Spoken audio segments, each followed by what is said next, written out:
Hi there everyone, I'm Josiah from Wildcat Creations, and today I'm going to paint the blaster rifle from the Mandalorian.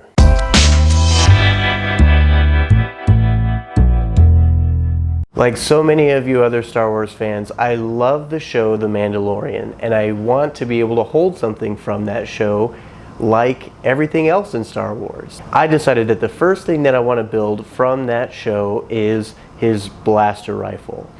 His blaster rifle is the coolest blaster that I've seen in any Star Wars movie or series. So I'm very excited to make this. I 3D printed these pieces on my CR10. I got the files off of Thingiverse. I'll have a link in the description so you can download the same ones. I did a little bit of prep work off screen. I emptied about 2 cans of filler primer onto all of these pieces to fill in all the little ridge lines that 3D printing leaves, and sanded them down with some 220 grit sanding sponges. I realized that I haven't really taken you guys through the use of an airbrush yet, so I'm going to mainly be using my airbrush for the paint up of this. There's also going to be some different weathering techniques that we haven't gone over yet, and I have some cool ideas for this. I'm really excited.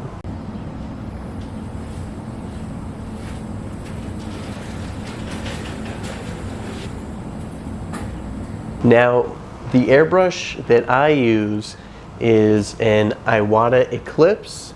It's actually kind of a fairly expensive airbrush, which isn't really needed. You can get away with a pretty cheap one, which I did for a long time. As you can see, mine is pretty disgusting. And that is a result of me being impatient and not cleaning it very well before putting it away, which is a no-no when it comes to airbrushing. So I'm going to take you guys through cleaning the airbrush, and then we can get into the actual painting. So to clean my airbrush, obviously I'm going to use some airbrush cleaner, some lacquer thinner, some Q-tips, and a couple cups. So the first thing that I'm going to do is spray some of the airbrush cleaner into the cup, and then I'm going to dip the whole airbrush in there and kind of swish it around a little bit so I can get some of the cleaner on there. And then I'm going to use a Q-tip, and I'm just going to go in and start to remove some of the paint that's on the outside of the airbrush.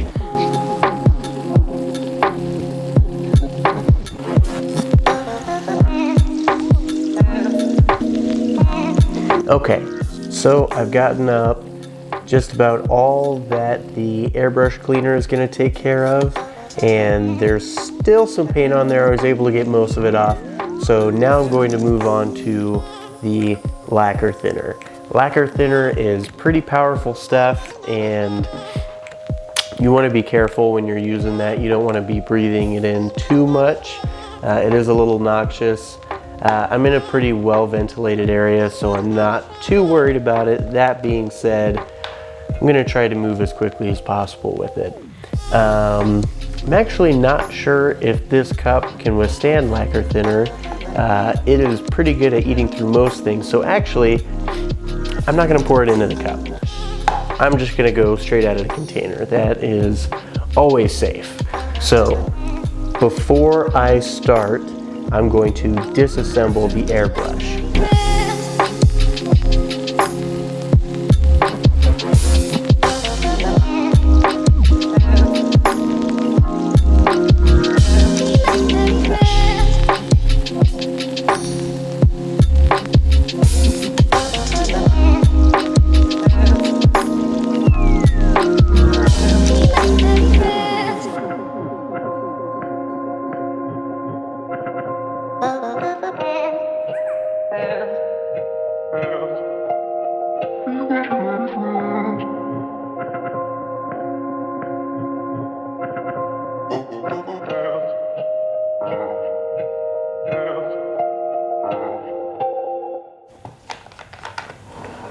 So I'm just going to dip a Q-tip in and start doing the same thing that I did with the airbrush cleaner, but the lacquer thinner works as a much better solvent and eats through a lot of this paint very quickly.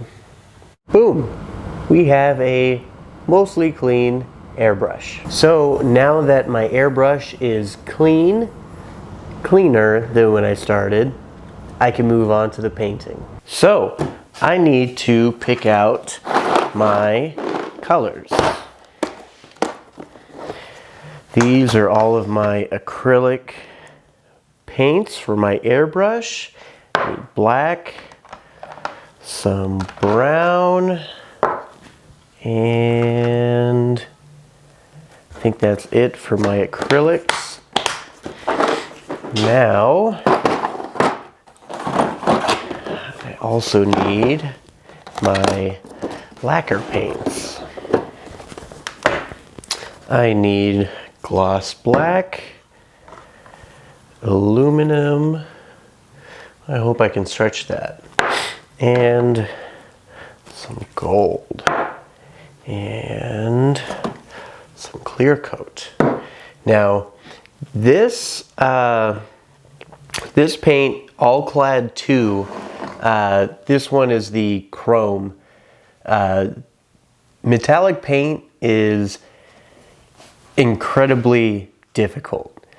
It's very touchy and it's prone to horrible things.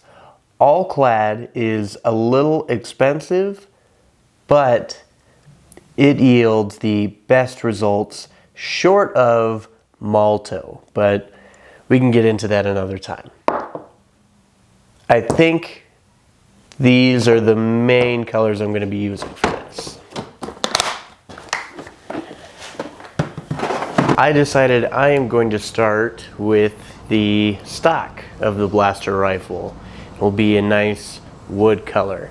So I need to mask it off. When you're going to mask something that you're going to be painting, you can never be too careful. You want to over mask rather than apply less.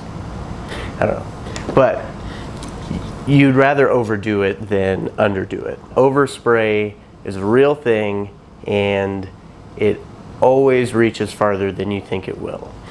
So make sure to overdo it just a little bit.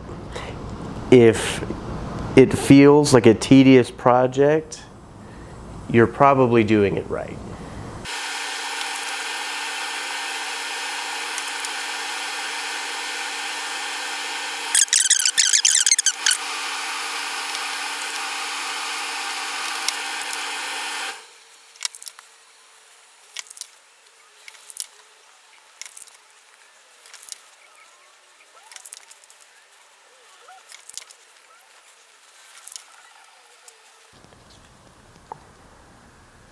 All right, so, oh wait, missed a spot.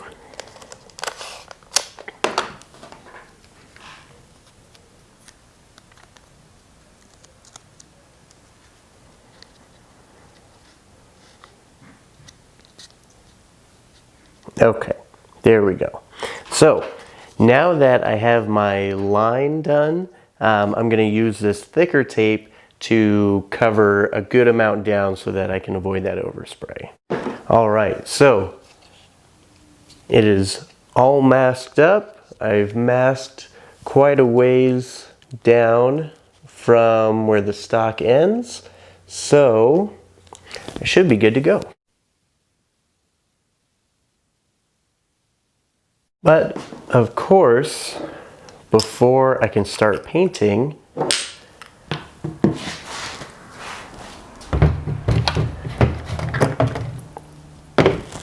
I need to protect my work surface because I don't want it to get all crazy.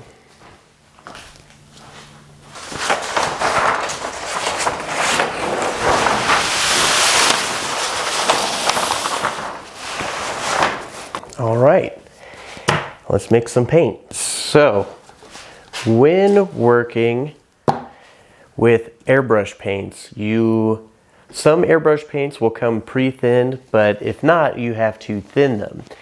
Since the color that I'm starting off with is going to be a acrylic paint, I'm going to use an acrylic thinner. You can also use alcohol, which since I'm running kind of low, I will probably have to go to. You want to make sure that you're using the correct thinner for the correct type of paint. So an enamel, which is a oil-based paint, will not thin with an acrylic thinner. It needs something a little more. You can use mineral spirits or actual enamel thinner. But acrylic paint, which is water-based, is easily thinned down with alcohol in a pinch. So you want to make sure that your paint is mixed up if it's been sitting for a while. And there is no exact, that is about empty.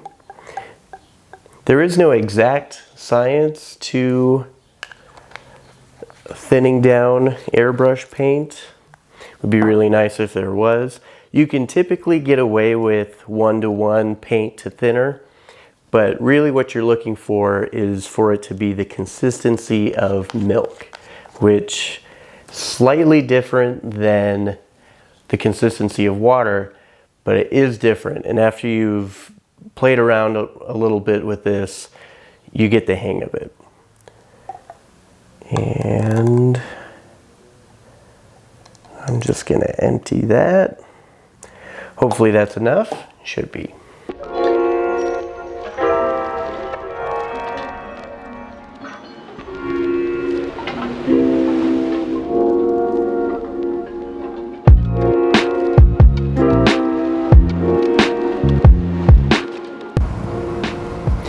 Now, a quick primer on how to operate an airbrush. Very, very simple. First of all, you need to have it hooked up to a compressor. I like to have my compressor set to right around 20 psi. The operation is really, really simple. When you push down on the button, it releases air. And as you push back, it releases paint.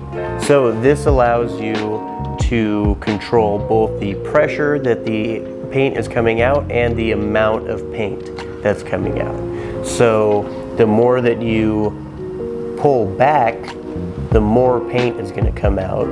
The more that you push down, the more air is going to come out. This really just takes some toying around with. There's no real great way to describe what kind of pressure and pullback is needed for what. Every airbrush is different, so whenever you pick up a new one, it's best to kind of play around with it just on some paper or something like that. So once you have everything hooked up, you're going to take your paint, pour it into your airbrush,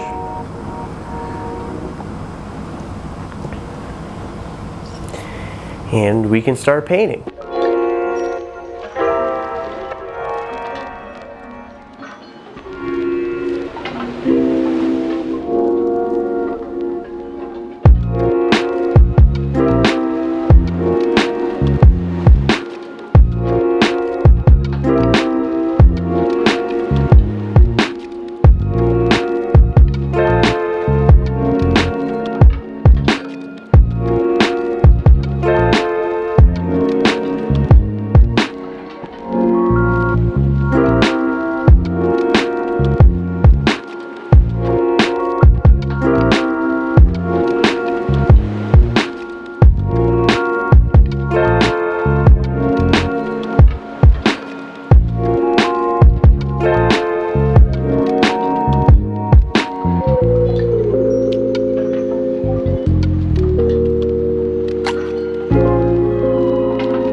All right, so I have my brown on the stock, and you're probably thinking, that's a pretty light brown.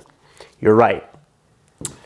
This is not going to be the actual color of the stock. This is a base layer, because we're gonna try to do some fancy stuff with this. I haven't tested this out, what I'm gonna try to do, which you normally wanna do before you put it on the actual thing, but we're gonna wing it and see what happens. So this light brown is going to be my base coat, and then I'm going to put some matte sealer on top, so to protect that layer. And then I'm going to do a couple washes of a couple different colors, some reddish browns and black to darken it up. It's going to be a lot like the washes we did for weathering, except we're not going to wipe the majority of it off. We're going to try to keep the majority of it on.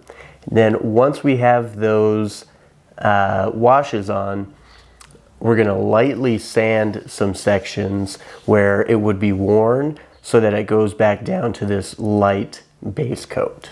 So I need to, let's see, spray it down with some flat sealer.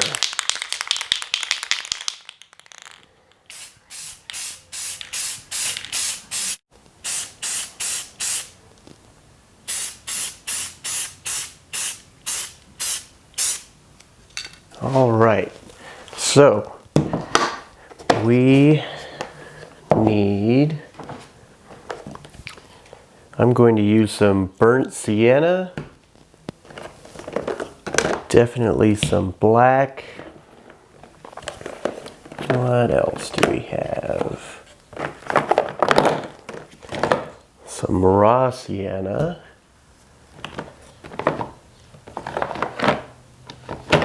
Yeah, I think that should about do it. So I need a chip brush. I'm actually going to need a couple. All right. That cups. All right. Cups and water. That should be everything. We are going to apply these washes almost exactly like the washes that we use for weathering. But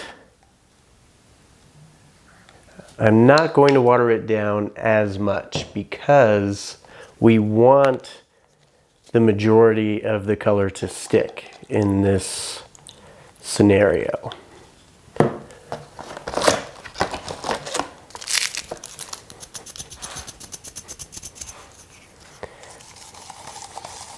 Oh, and I need a towel.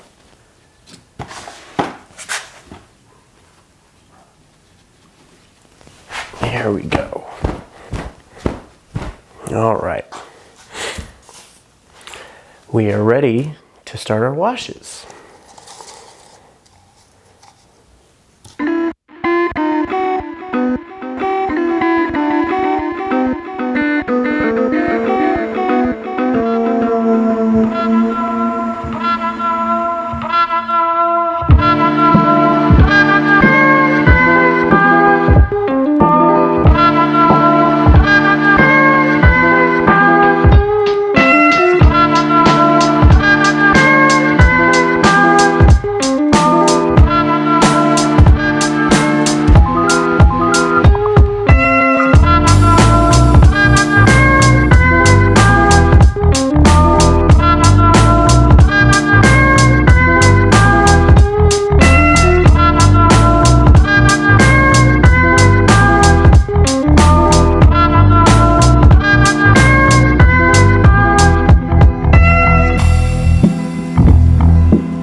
I wasn't sure how that was going to go, and it turned out awesome.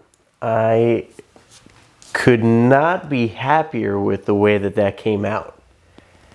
Hopefully we can reproduce that awesomeness with the rest of this. So the next part that I'm going to do is the flat black of the barrel, which means that I need to attach these other pieces now. Now, as you can imagine, I am going to use my favorite super glue, but I'm also going to use, and of course I don't have it out.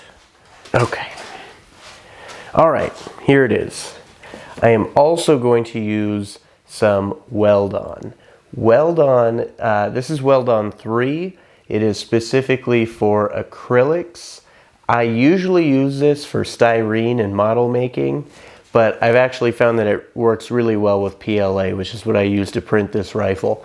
So Weld On is a welding agent, which means that it melts both sides of what you're trying to join, and as it melts and you push them together, that forms a much more secure bond. So what I normally do is I'll use some super glue to attach the piece, get it in the right position, and then once it's in position, I'll go along the seam with some Weld On with a paintbrush, and it produces a very strong hold. I'm actually super pleased with the way that this works.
Alright, so now it is time to paint the barrel black, and it's going to look just like airbrushing the stock, and this video is already running kind of long, so boom. Not only did you not have to watch me paint the barrel black with the airbrush, my shirt also changed. That is movie magic. Now we need to take care of this section right here. Looking at the reference pictures, I can't quite tell if it's supposed to be metal or more brown, but I'm gonna go with a copper look because that's what it's mainly looking like to me. So for that, I'm going to use something else that we haven't used here yet, Rub and Buff. This is the Spanish copper Rub and Buff, and this stuff is pretty awesome. But it can be kind of temperamental when you're putting it on. This is a colored wax that can be rubbed onto a surface, and it gives a pretty nice metallic finish. But you have to put it on right. So I am going to use this for this section, which means first I need to mask it off, and then we can go on to the Rub and Buff.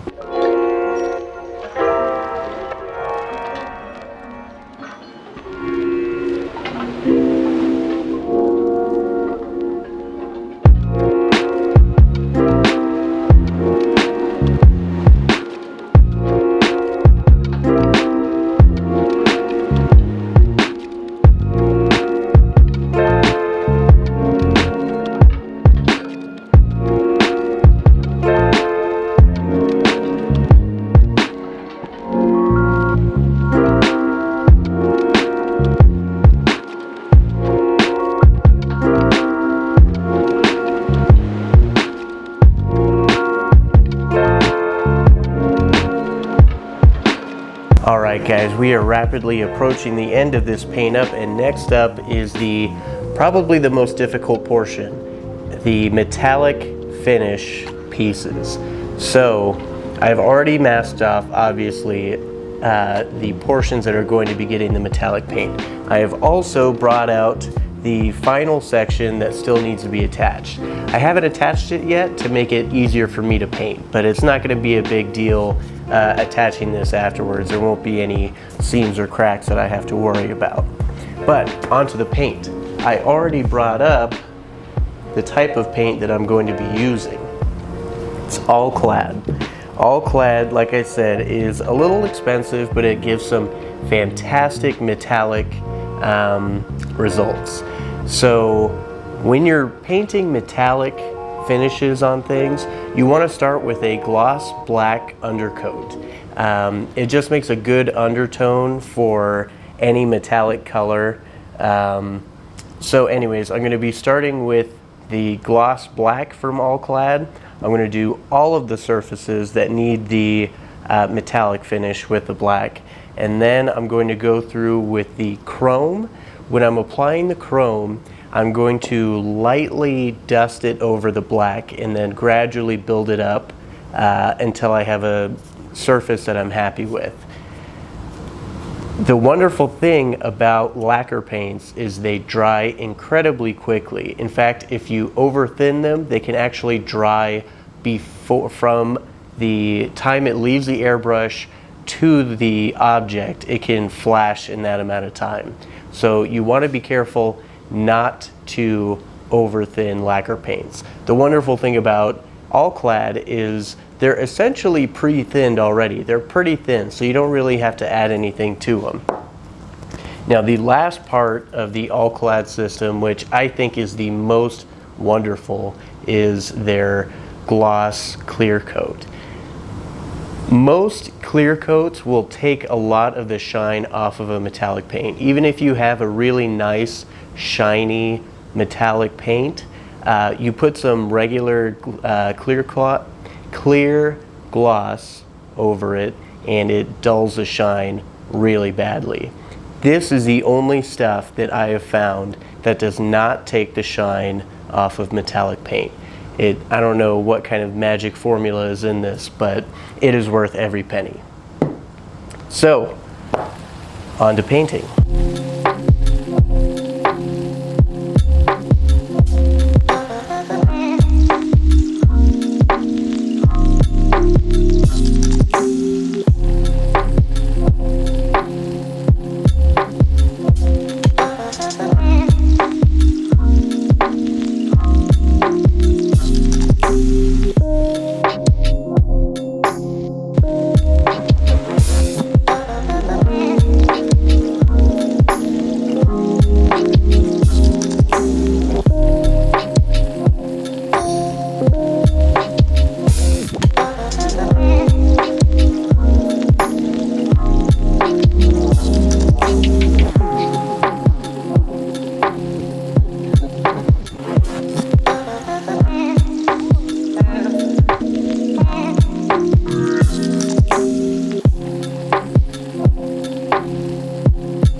All right, so we have our metallic paint on, and I think it turned out great. No real hiccups on that, so that's awesome. But now it's kind of garish. It's hard to make out details. When a surface is this shiny, it's hard for the eye to pick out details. So the way that we're going to bring out those details, you guessed it, we are going to do some weathering. And the weathering for this that I'm going to do is actually really simple. I'm just going to do one wash with a black oil paint. Now, I might have talked about this particular paint before, but there's a specific reason that I'm going to use it on this build. It is a oil paint that is water mixable. So the reason that I'm going with it for this is because it's an oil paint, it gives kind of a greasy look to it, which goes very well with guns. It looks like gun grease that's kind of has some carbon built up on it, gives it a really realistic look. And it's water soluble, so I don't have to worry about whatever I use to thin it down eating through the paint that's already on there. So without any further explanation, let's get into the wash.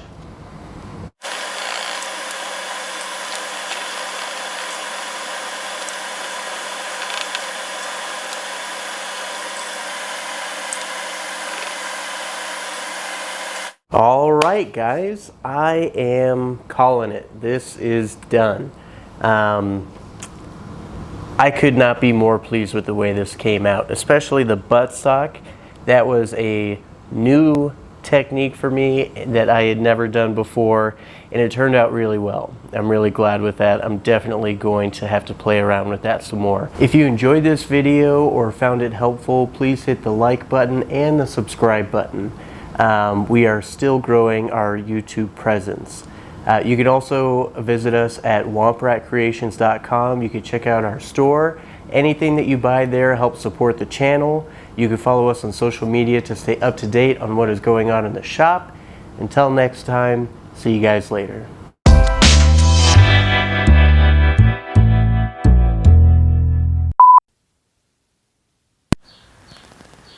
All right, so we have, nope, all over the place.